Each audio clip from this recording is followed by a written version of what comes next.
Hey, Nathan here. Welcome back to another video for the PGL2D Alpha series.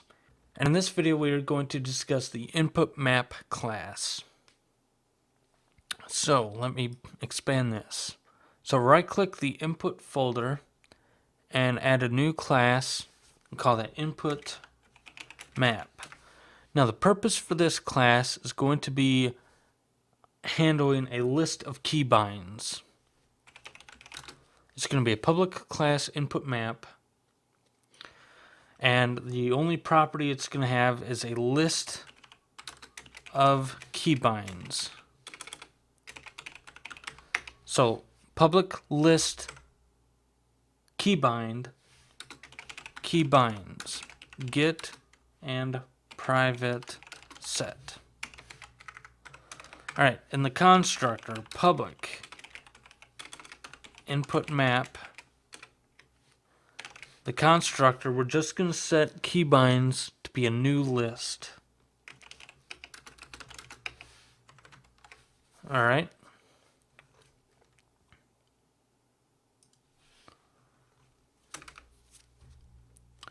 Next, we're going to have an update method. It's a public void update. Keybinds are updated based off of the input system. So we need to provide the input system here. So just like what we did with keybinds when we updated each input, we need to update each keybind based off the input system. So for each var keybind in keybinds keybind dot update input system. So we're just updating every keybind based off the input system.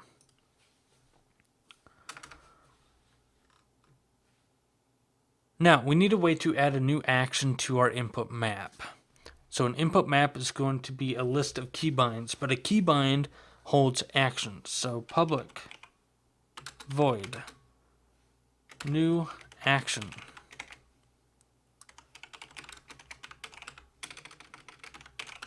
String action input.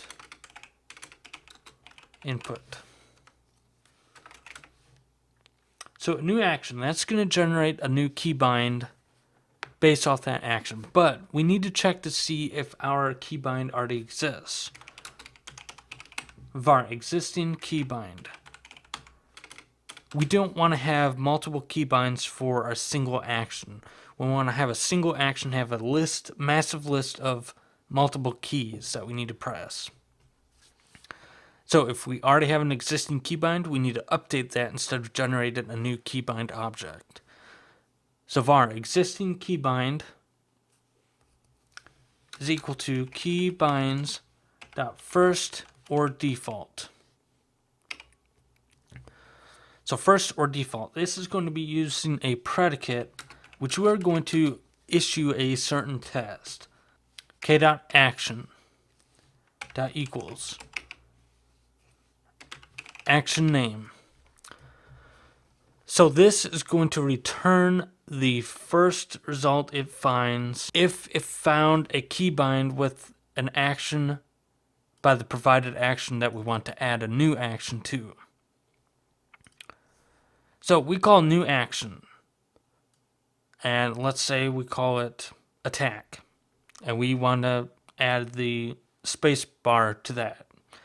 Later down the road, we want to add a new action called attack, and we want to add the enter key.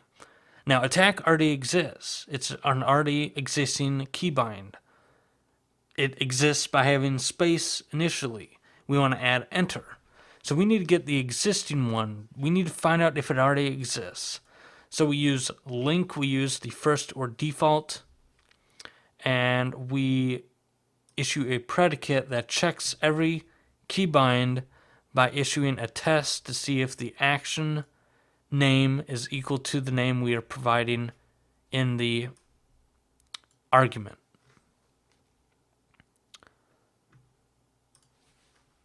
If existing keybind does not equal to null, we need to update that.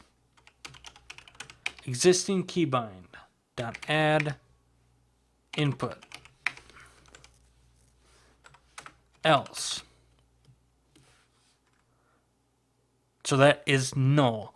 First or default. If that does not find, let's say this list is empty. So we want to add a new action for attack, and we want to use the space bar. So it does this. It does this check first or default. This list is currently empty, so it didn't find anything. Now it returns null. So if it is null, it doesn't exist in this list, so we need to create it. We need to add it to that list. Keybinds.add new keybind action input. So that is how you add a new action to a list of keybinds where we want to update if one already exists. I'm going to create an overloaded method here. Public void new action string action and keys. So we're going to add using Microsoft.Actionator framework.input keys K. So let's say you want to add a action for attack, but instead of creating the input class yourself, you just want to say keys.spacebar. This will create the input for you. Var input is equal to new input K. Now this will call new action, and it will provide the input that it created. All right, this next one. I have a few comments about this next one. This is going to get all keybinds by a specific action. Public list of inputs. Get keybinds string action name.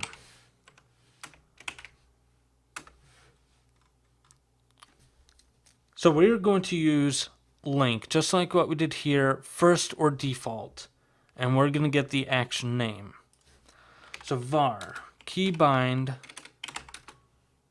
is equal to keybinds dot first or default predicate k dot action dot equals action name. So first or default. Remember, if that doesn't find a keybind by that action name, it will return null. So return keybind does not equal to null. Question mark. Keybinds keybind.inputs. Otherwise, we're going to just return a empty list. New list.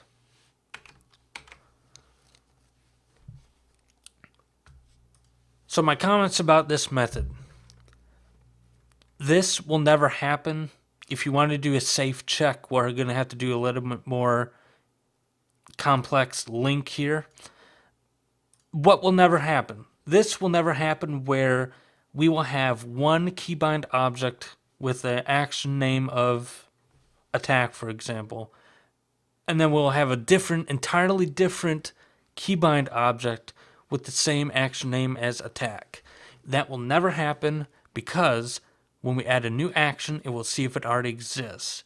If it already exists, it will update it. It will not create a new one.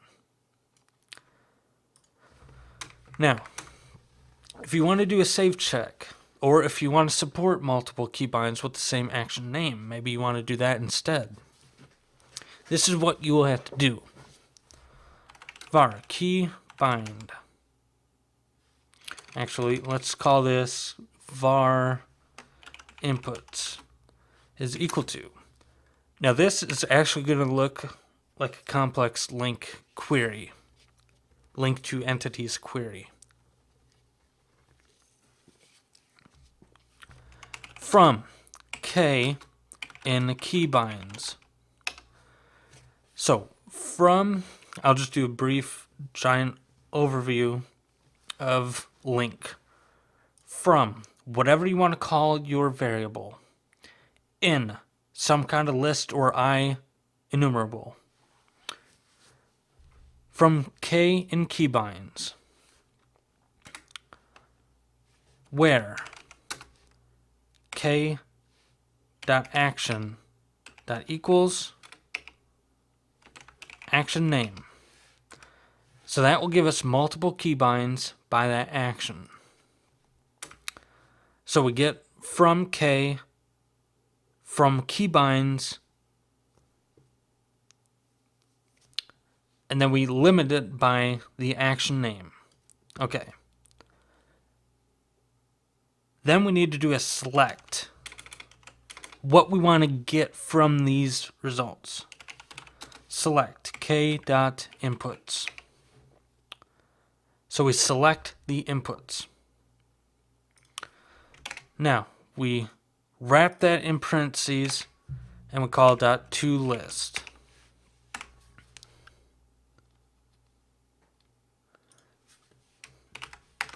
So that is a safe way to get multiple keybinds by the same action name, one list of inputs. To prevent duplicates, you could also do .toDistinct, .distinct. But be careful, you need to do iComparable to make that work properly. So if you want to get rid of this and you want to support multiple keybinds with the same name, and you want to get one master list of all keybinds by that name, you can do an actual link to entities complex query like you see here. Otherwise, we are guaranteed where that will never happen because we do that check when we add a new action. So we can just call first or default. Okay, so that's it for this video. I hope you enjoyed it. Next video, we will discuss the base screen class. So I hope to see you next time.